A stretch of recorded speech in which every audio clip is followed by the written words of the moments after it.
Oi, seja bem-vindo. Você está ouvindo Arte e Engajamento, Diálogos. Um podcast que mergulha na força criativa e política do teatro em tempos de opressão durante a ditadura militar no Brasil. Esse é um podcast de Apolo Coda e Lúcio Orantes. Arte e Engajamento, você vai ter sua vez. Arte e Engajamento, dialogando com vocês. Arte e Engajamento, seu momento de pensar.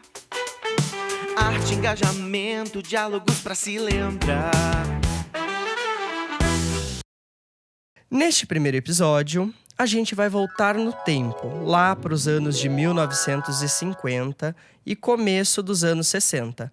Um período em que o teatro crescia, ousava e começava a se tornar um espaço de crítica social. E para entender esse movimento, vamos tentar responder algumas perguntas. Quem eram os artistas desse período? O que os palcos estavam dizendo sobre o país? Como o teatro se envolveu nas tensões políticas que vinham se formando? Tá pronto para essa viagem? Então vem com a gente! Formação e consolidação. O Teatro Paulista nos anos 1950. Nos anos de 1950, São Paulo crescia rápido. Era fábrica para tudo quanto é lado, ônibus lotado, gente chegando de tudo quanto é canto. E o teatro também estava mudando. Saía dos salões aristocráticos e ia direto pro povo. Uma revolução. É nesse cenário que o Teatro Brasileiro de Comédia, o famoso TBC, colocou São Paulo no mapa da arte dramática moderna, com peças europeias, cenários bonitos e grandes nomes como Cacilda Becker, Paulo Altran, Tônia Carreiro e por aí vai. Era o início da profissionalização do teatro no Brasil. Só que esse teatro mais sofisticado não falava com todo mundo. Aí, em 1953, nasce o Teatro de Arena. Mais direto, mais barato e mais próximo da realidade brasileira. O Teatro de Arena contava com integrantes de peso como José Renato, Sérgio Brito, Eva Vilma, entre outros nomes tão importantes para o teatro paulista e nacional. O Teatro de Arena foi fundado como uma alternativa à cena teatral da época.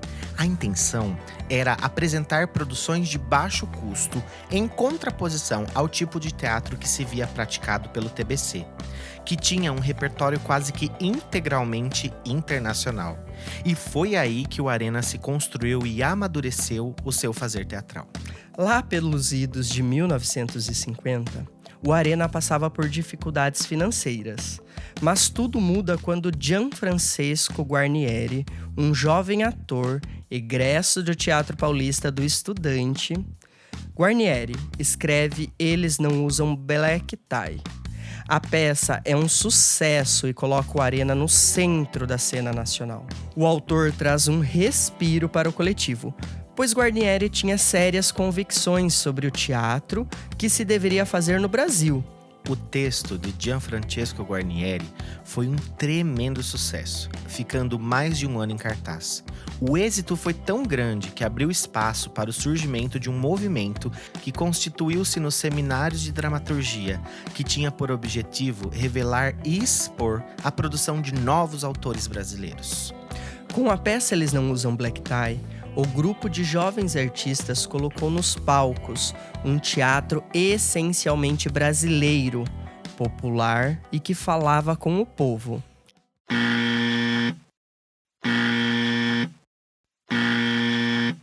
Trecho de Eles Não Usam Black Tie, de Gianfrancesco Guarnieri. Eu disse que esses cafajestes iam reagir, eu disse! O que é que houve? Prenderam o Onofre, o Mafra e o Tito! Foi hoje de madrugada. Estão pensando que vão meter medo na gente. Turma de safado. Agora é tempo de aguentar firme mesmo. Nem que seja preciso passar mais fome. O jeito é aguentar. Por que é que prenderam? Porque são os cabeças. Querem meter medo na turma pra greve gorar. Mas eu sabia que ia ser assim. Eu tava dizendo ontem que não ia ser sopa. Turma de safados.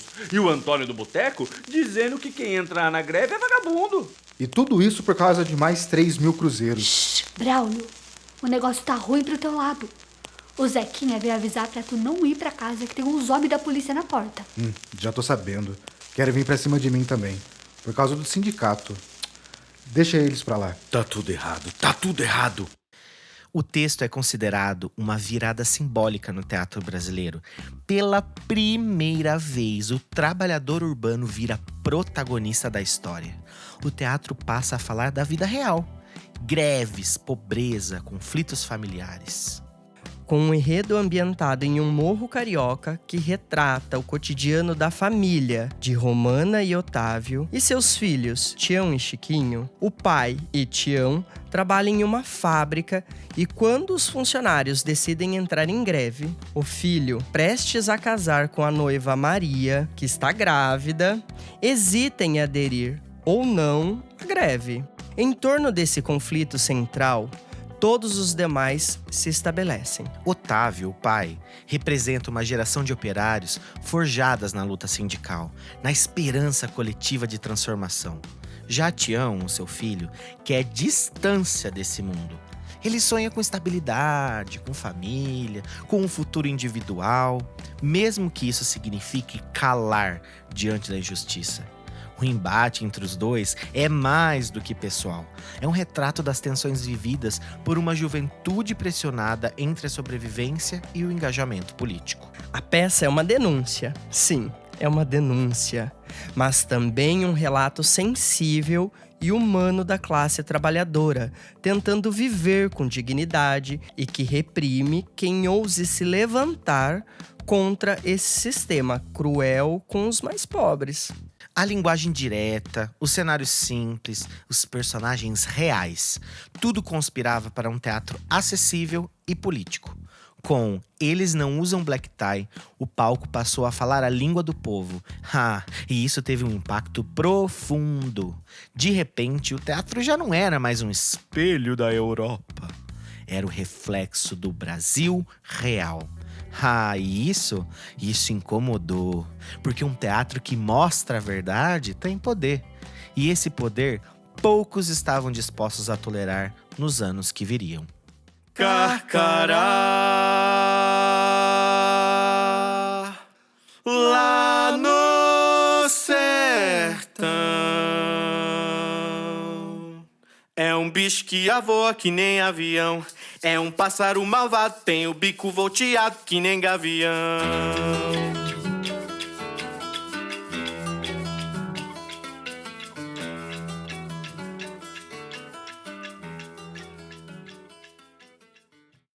Um teatro cada vez mais político, a virada para os anos 1960. Com o sucesso do Arena, outros autores surgem. Um deles é Oduvaldo Viana Filho. O Vianinha, ele escreve Chapectuba Futebol Clube. A peça usa o futebol como metáfora. Mostra um time pequeno sendo manipulado por interesses políticos. No fundo, é sobre como o povo é usado, e até naquilo que mais ama, o futebol.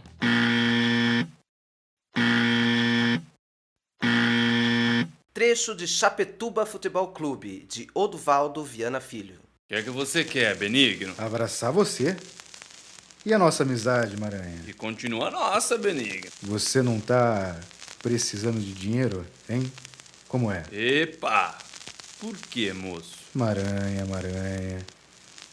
Você já sabe. Sim, hein? Saboeiro só precisa do empate, hein, Maranhão? Olha aqui. Abri a Esportiva de São Paulo no meio da viagem e olha aí. Você, Maranhão, arqueiro menos vazado da 2ª divisão de profissionais, hein? O vencedor participará do próximo torneio da 1ª divisão. Todo mundo quer o Saboeiro na 1ª divisão. Todo mundo, menos eu. Todo mundo quer o Saboeiro, Maranhã. Juro, Saboeiro dá mais renda. Você precisa de dinheiro. A federação não vai aceitar, Maranhã. Ouve.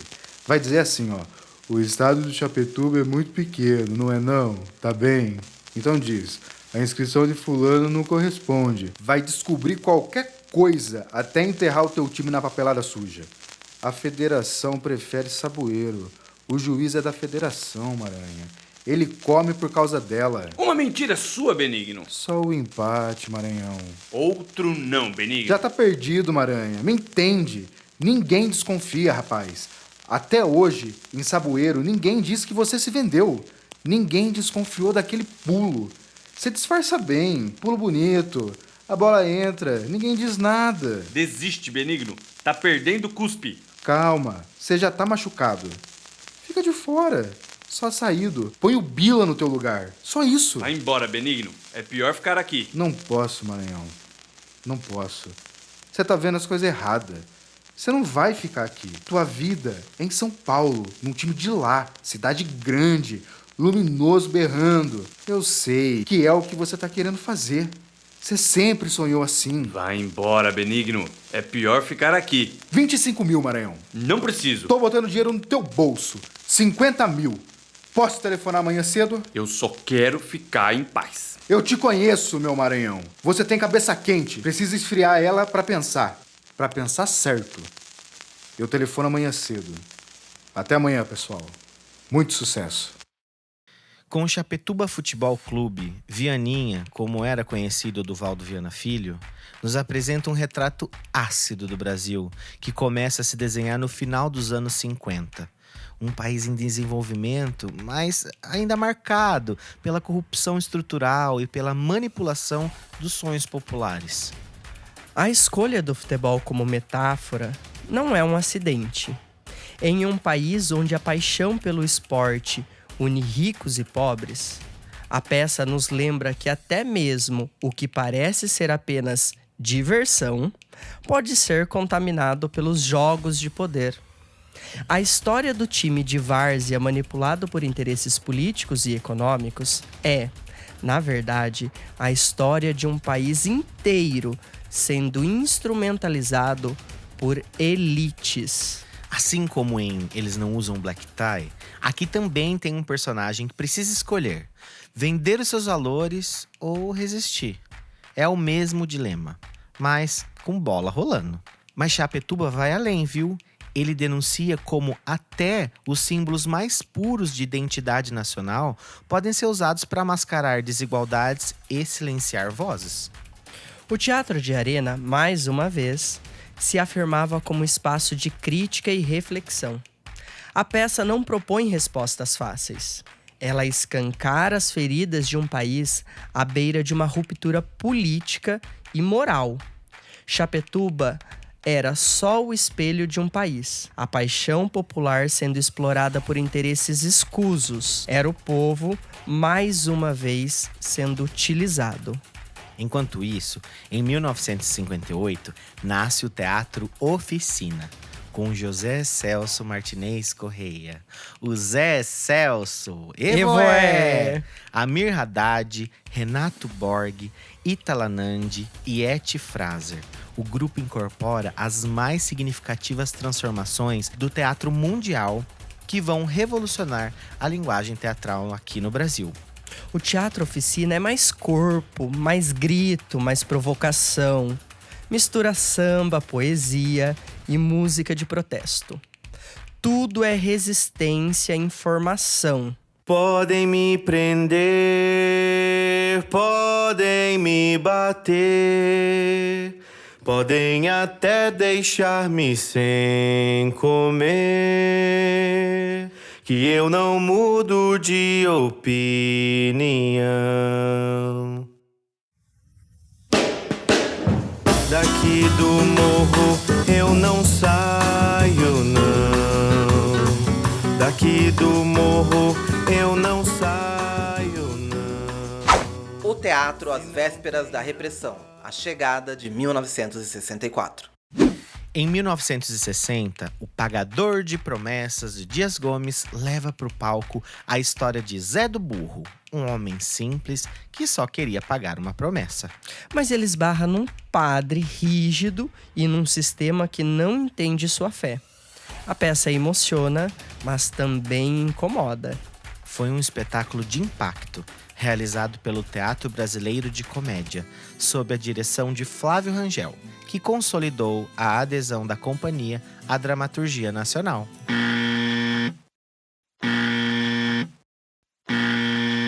Trecho de O Pagador de Promessas, Dias Gomes. Muito bem. E o que pretende fazer depois? depois de cumprir sua promessa? Que pretendo voltar para minha roça, em paz com a minha consciência e quite com a santa. Só isso? Só. Tem certeza? Não vai pretender ser olhado como um novo Cristo? Eu? Sim, você, que acaba de repetir a Via Crucis, sofrendo o martírio de Jesus. Você, que presunçosamente pretende imitar o Filho de Deus. Padre, eu não quis imitar Jesus. Mentira! Eu gravei suas palavras. Você mesmo disse que pretende carregar uma cruz tão pesada quanto a de Cristo. Isso prova que você está sendo submetido a uma tentação ainda maior. Qual, padre? A de igualar-se ao Filho de Deus. Não, padre. Por que então repete a divina paixão? Para salvar a humanidade? Não, para salvar um burro. Padre Nicolau? É um burro com um nome cristão, um quadrúpede, um irracional. Mas, padre, não foi Deus quem fez também os burros? Mas não a sua semelhança. Não foi para salvá-los que ele mandou seu filho. Foi por nós, por você, por mim, pela humanidade. Padre, é preciso explicar que Nicolau não é um burro comum. O senhor não conhece Nicolau. Por isso, é um burro com alma de gente. Pois nem que tenha uma alma de anjo. Nessa igreja você não entrará com essa cruz. Mas, padre, eu prometi levar a cruz até o altar-mor. Eu preciso cumprir minha promessa. Fizesse então numa igreja, ou qualquer parte, não num antro de feitiçaria. Eu já expliquei. Não se pode servir a dois senhores, a Deus e ao diabo. Padre... Um ritual pagão que começou num terreiro de candomblé não pode terminar na nave de uma igreja. Mas, padre, a igreja... A igreja é a casa de Deus. Candomblé é o culto do diabo. Padre, eu não andei 7 léguas para voltar daqui. O senhor não pode impedir a minha entrada. A igreja não é sua, é de Deus. Vai desrespeitar a minha autoridade? Padre, entre o senhor e Santa Bárbara, eu fico com a Santa Bárbara. Feche a porta. Quem quiser assistir à missa, que entre pela porta da sacristia. Lá não dá para passar essa cruz. O Pagador de Promessas marca outro momento fundamental do teatro brasileiro. É uma peça que combina força dramática, crítica social e religiosidade popular. Imagine só. Zé do Burro representa a fé popular sendo esmagada por instituições intolerantes. O Brasil profundo batendo de frente com o Brasil real. Ao carregar uma cruz de madeira até a igreja de Santa Bárbara para pagar uma promessa feita em um terreiro de candomblé, ele revela a complexidade religiosa do Brasil, onde o sincretismo e intolerância caminham lado a lado, de maneira muito engraçada. Juntíssimo, né? Sempre. A tragédia se constrói quando essa fé entra em confronto com as instituições.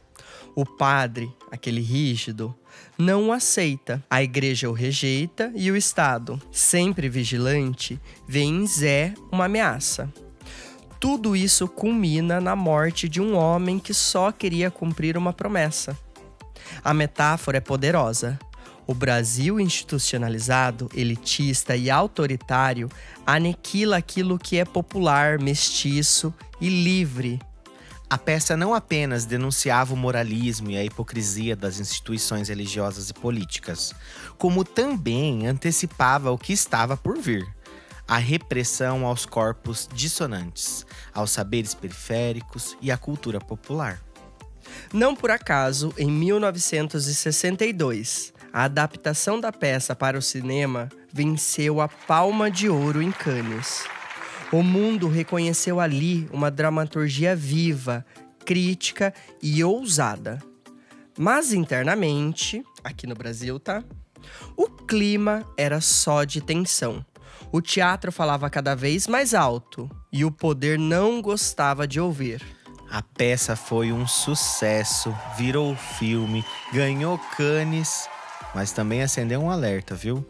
O teatro estava cutucando temas sensíveis e o poder não gosta de ser cutucado. No horizonte, uma nuvem se forma. A instabilidade política, o avanço do conservadorismo e o medo do comunismo fantasma! Criaram o terror para o golpe. O palco, mais do que nunca, seria o campo de batalha simbólica nessa guerra. Entre 1950 e 1964, o Teatro Paulista deixou de ser só arte. Virou denúncia, consciência, provocação. Mas com o golpe militar de 1964, tudo muda.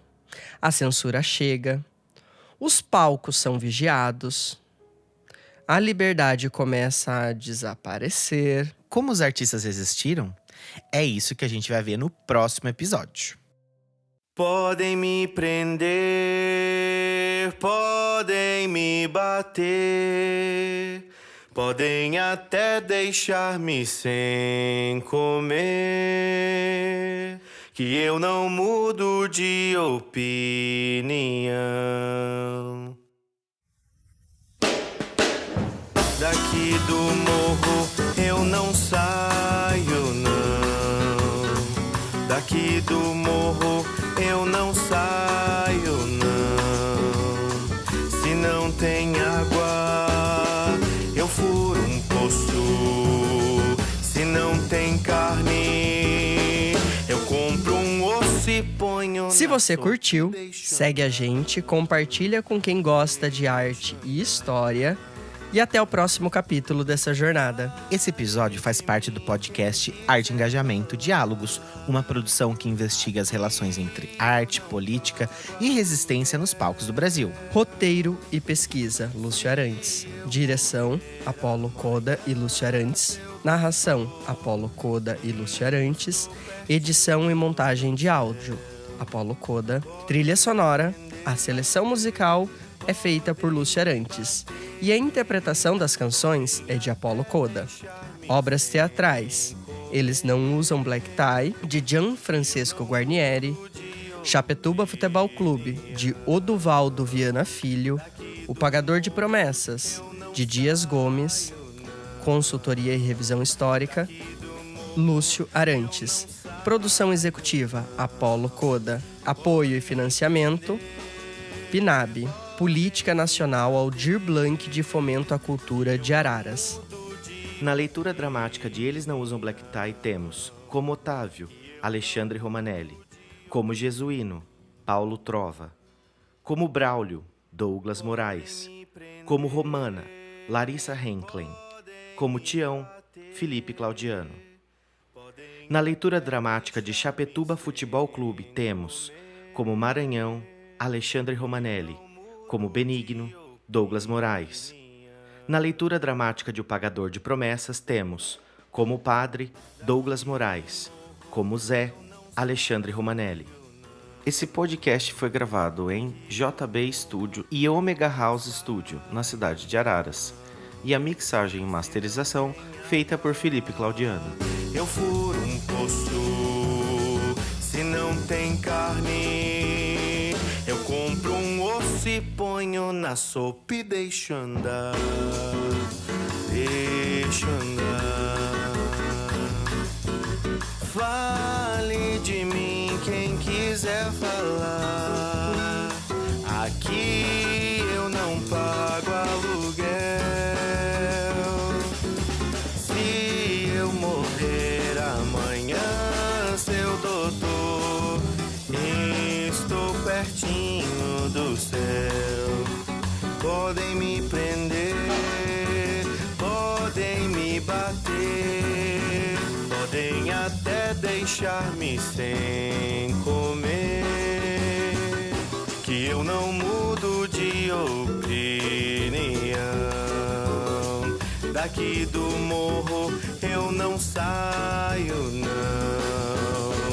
Daqui do morro eu não saio, não. Podem me prender,